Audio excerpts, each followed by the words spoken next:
Hello guys, আমি গেতেছি লাইটলুম তো রাস্তা, এটা লাইটলুমের পামুই আর কি। লাইটলুম এটা পুরোপুরি মজার রাস্তা, পুরো আমি যেতেছি গাইস। আমরা লাইটলুম গেতেছি, তো আমরা লাইটলুম নামে ব্রেকফাস্ট খাবে লাইটলুম নাম সেটা লাইটলুম। ভিডিও দেখতে থাকুন, না এলে সব পাই যাবেন। ब्रेकफास्ट करते लाइटलूम में गाइस देख लो, ये वाला है लाइटलूम का मेन प्लेस है ये वाला। हेलो गाइस, तो এটা লাইটলুমের মেন প্লেস। তো আমি আছি এনা করে উপরে, একবার উপরে আছি লাইটলুমের।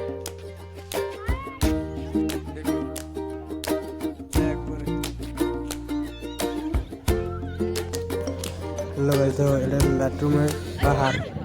তো লাইটলুমে দেখুন এই যারা ফটো মারতে ডিস্টার্ব করে দিয়া গান গাইতেছে। তাহলে কোনটা কও না, আর এটা কি ভালো লাগলো? এটা একটু ভালো লাগছে, ভালো লাগছে। তো তাহলে ইয়া আল্লাহ, মজা মজা জায়গা। ইট তো যারা যাবেন কমেন্ট করুন। ক্যামেরাম্যান